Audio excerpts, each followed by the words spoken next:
teach them how to use their minds so that they can transform their lives. And I'm here to help all of you guys do the exact same thing. I'm here to give you the 3 major keys to manifesting your dream life using neuroscience. And these 3 keys, I know they work because I have used them to completely transform my life. A year and a half ago, I was sitting in a research lab wearing a white lab coat, just slaving away, working like every day of the week, and I had dreams of one day honestly doing everything that I'm doing right now. Like was just mentioned, I have a following of over 1 million people on social media, and I now have a thriving coaching business, and so much more. Honestly, there's so much on the way that I'd love to talk to you about and tell you about if you find me afterward, but life has taken a complete turn in the past year and a half, and I'm not the only proof that these 3 keys work. There are people in my coaching program that have completely transformed their lives with these exact tips that I'm about to give you. They are manifesting things that are just honestly crazy. They're changing their lives. There's someone that actually has gotten pregnant, and she was struggling to do that before, and she's been able to regulate her nervous system and lower her cortisol, and we now have like an LTP baby. LTP is the name of my coaching program, so we now have an LTP baby, which is really cool. Also, there are people that are like manifesting their dream jobs, which is super cool, like flying out to New Zealand, moving to New Zealand, and starting their dream careers. There are also people that are stepping down from corporate positions to start their own businesses, which is so cool. Like people are just starting their dream companies and businesses, which is awesome. And so I know that these 3 tips work, and so if you really kind of listen to these tips and start implementing them, you will, without a doubt, transform your life. So, who here is ready to learn how to manifest their dream life using it? Awesome. So, who here actually thinks that they know what manifestation even is? No one? Okay, alright, I'm surprised by that actually, but that's cool because I'm going to tell you what manifestation is. And I actually kind of have a different definition of what manifestation is than what anyone really ever talks about, because I hear people talking all the time, like, manifestation is creating your reality, right? Like, you probably heard that. Like, I'm creating my reality. And I kind of don't agree with that in a sense, because when you're manifesting, actually, you're not necessarily creating any sort of physical reality. Reality, this might kind of twist your mind, so just hang with me for a second, but reality doesn't exist in the physical world. It actually exists in your mind. Your brain puts together everything that you experience. There's really nothing that you experience in life, that you see, that you hear, you feel, you touch, that isn't created by your mind. And so in order to know what manifestation is, in order to know how to manifest your dream life, you need to know kind of what reality is. And so what is reality? Reality is the illusion that your brain puts together for you to experience. And I'm going to give you some kind of neuroscience examples of this, so that way you can kind of like conceptualize what this even means. But the first kind of neuroscience reason for why I say that reality is the illusion your brain puts together for you to experience is the visual system. The visual system, and I want you to realize this right now, like, you don't see the world in front of you with your eyes. Your eyes take in light signals, and then those light signals travel through your brain, where your thoughts, beliefs, emotions, memories, behaviors, your environment, all of that is incorporated before the image is even put together for you to see. And so you're not seeing with your eyes, you actually see with your brain. You see you see through the way that your brain is wired. And an example I can give to you for this is the dress. Do you remember the dress? Whenever some people would see white and gold or blue and black, and it was like a huge debate, and literally everyone was experiencing a different reality. Well, that's because we also don't see colors the same way. Current scientific understanding shows that there is a 0% chance that anybody else in the world sees color the same way that you do, which is kind of just a little fun fact. So everybody's seeing a completely different reality than you are. Another example of this is the reticular activating system. The reticular activating system sits deep in the brainstem. Its brain area sits deep, and it's kind of part of the unconscious or subconscious brain. And this area of the brain, it acts as a filter for all of your senses. And it's the reason why, like, I kind of make the analogy that it's the social media algorithm of your brain. So you know how if you're talking to your friends about something and you're just talking about something random and then all of a sudden you're on Instagram and it pops up as an ad or Google or something and all of a sudden like things are popping up? That's how the brain works. When you set goals, when you set intentions, when you talk about things, when you think about things, all of a sudden now you're going throughout your reality and things are just popping up. Like if you were to decide that you wanted a red Jeep, all of a sudden you would start seeing red Jeeps everywhere on the street.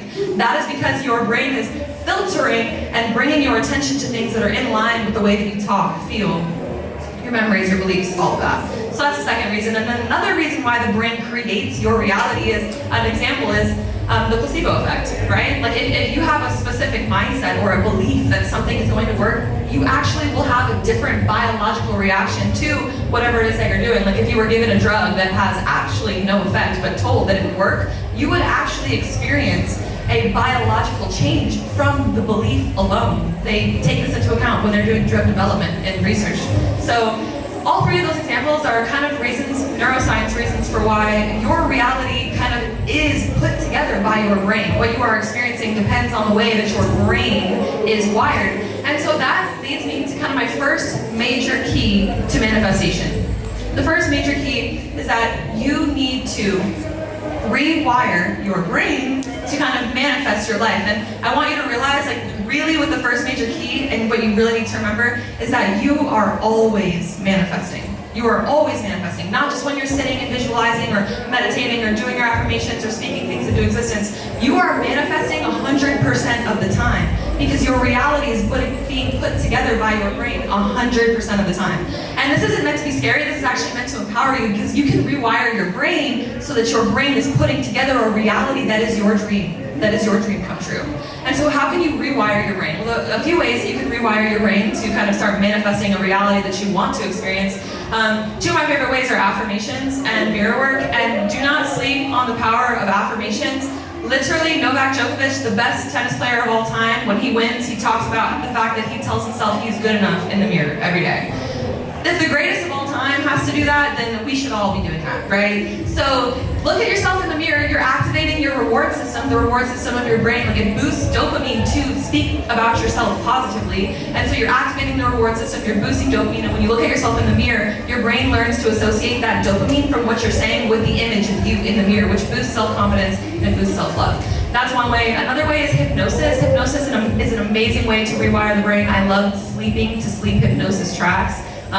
If you want some examples of those, on my YouTube channel, I literally have a whole playlist of hypnosis tracks that you can sleep to rewire your brain. Another thing that is extremely important, and I want you to start doing this. Like if this is the only thing that you get from this talk today, start doing this, and it is practicing your powers.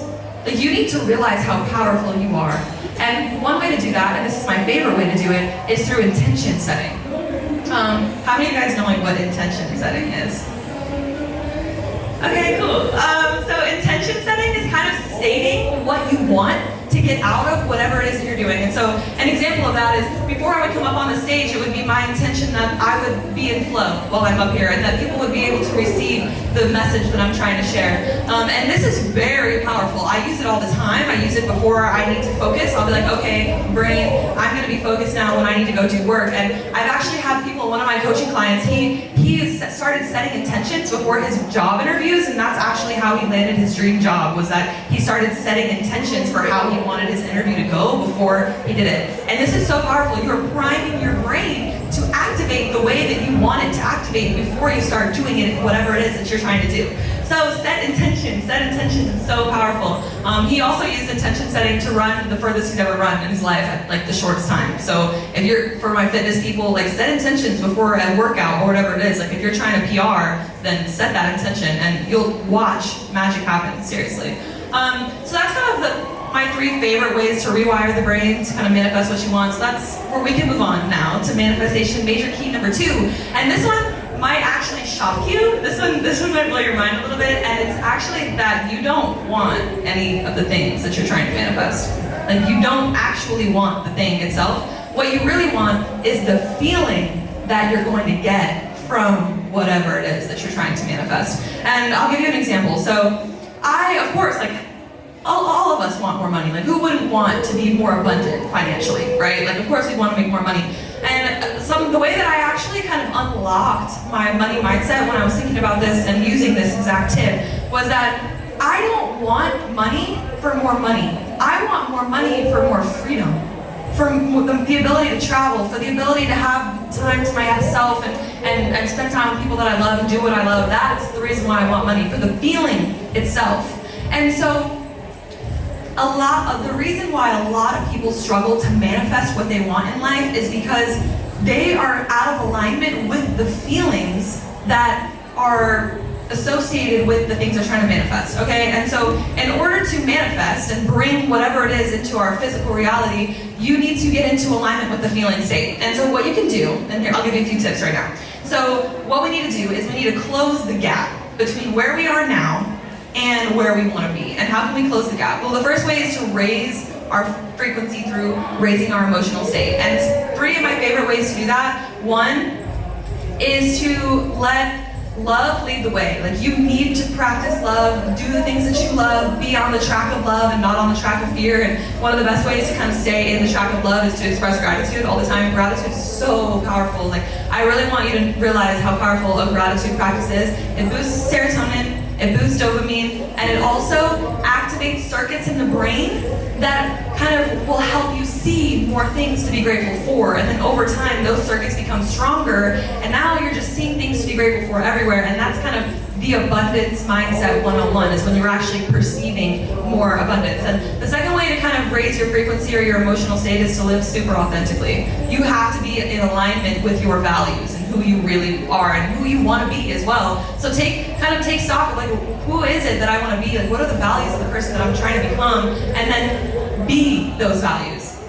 And those are and then of course, having more fun. It's actually the days that I'm having more fun, like when my cousin texts me, she's like, hey, can you meet me at the beach for like an hour? And I'm like, sure, I'll take a little break. And that's like when I'm getting emails from brands that are like the coolest sponsors, and that's when my business starts thriving. It's when I'm having fun, because that's when you are feeling magnetic and you are feeling joy, because that is the vibration that we are trying to be, right? Like, the reason why we want to manifest the things we want is to be happy, because that's what a successful life is at the end of the day, is enjoying that and being happy. And then the second way to kind of close the gap is to let luck meet your preparation. You have to let luck meet preparation. And I'm going to give you, and there's a saying, right? There's a saying that when the student is ready, the teacher appears.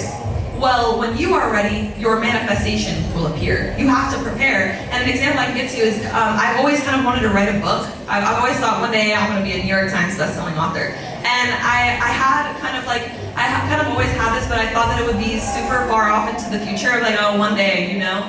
And then I was on a coaching call actually with my group, and we were talking about letting luck meet preparation, and I was like, you know what, maybe I need to actually do that. I need to do that. So I got off the call, and I was like, you know what, I'm just going to come up with a quick little concept for whatever my book is going to be. And I came up with just like a concept, right? 2 days later, my manager is calling me. Penguin House Publishing is in our emails. 2 days after that, I'm on a meeting with a book agent. And now we're like getting a book rolling. And actually the idea that he pitched to me, that he thought that I should write the book about, was the exact concept that I had came up with when I prepared. So let luck meet your preparation, because the luck is coming, like the blessings are coming, like it will come. But you have to be prepared in order to take advantage of that opportunity that's on its way to you. So prepare, because it's coming. And so those are a few ways to close the gap. And then that kind of is the second tip, right? That's the second major key. You gotta raise your frequency, close the gap between where you are and where you want to be.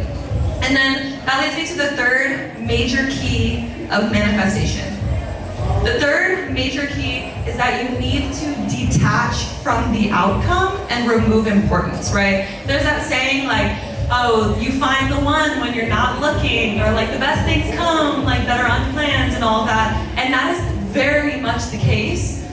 It is when you let go that the things come. And the best part about this major key actually is that if you follow the first two that I gave you, you are already going to be able to do that, because when you become, you no longer need. And so those first two major keys kind of are going to help you feel super happy in life, and you're going to feel more grateful, more abundant, and you're closing it, you're activating the feeling state of the things that you want.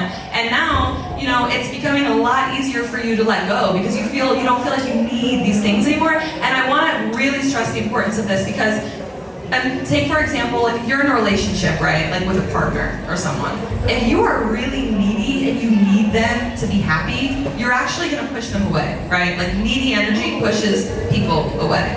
And it works the same way with your manifestations. If you feel very needy about them and you need these things to be happy, you are actually pushing the things that you want away from you. And so you need to kind of detach from the outcome. I know that's easier said than done, but when you do the first two major keys, then it'll be easier to do that. But I do want to give you a quick little tip for kind of detaching and letting go, and it is the ask and let go method. And I do this all the time, and I'll tell you a little story actually. About a month ago, I was feeling very stressed. I was like, there are a lot of things on my shoulders right now, and I'm feeling very overwhelmed. And I literally was standing in my bathroom, and I was like, God, can you please just take some weight off my shoulders because I am dealing with way too much. And then later that same day, my best friend since high school calls me. She just quit her job. She's like, can I please be your full-time assistant? And I'm like, well, what are you gonna do? Like, how are you gonna help me? And she's like, I'll do everything for you. And I'm like, okay, so we sit down and we write out her whole job description. And I'm just like, wow. And guys, like she's literally changed my life in the past month, like incredibly changed my life. And the next day though, I'm getting out of the shower and I'm walking through my bathroom and I'm like, wow. And I feel like so much weight has been lifted off my shoulders. And then I was like, whoa, that's crazy because literally I asked for that yesterday. So do not forget that you have the power to ask and you also have the power to receive. You have to practice receiving in order to receive any manifestation that you want. But do not forget the power that you have to ask. You can ask at any time and let go and then just wait for it to come. Like ask and receive, okay? Ask and you shall receive. It's a saying for a reason. And so that's kind of the three major keys to manifestation. To recap, you need to realize that reality exists in your mind. Everything is put together by your brain for you to experience, and so you need to rewire your mind. Rewire your mind through hypnosis, affirmations, mirror work, and then you have to raise your frequency. You have to close the gap. So close the gap with gratitude and letting love lead the way and living authentically and having fun and letting luck meet preparation, right? You gotta prepare, you gotta meet the manifestation halfway. And then of course, the last thing is to ask and let go. Do not forget that you have the power to ask and that you also have the power to receive. So that is all I have for you. Happy manifesting and may all of your dreams come true.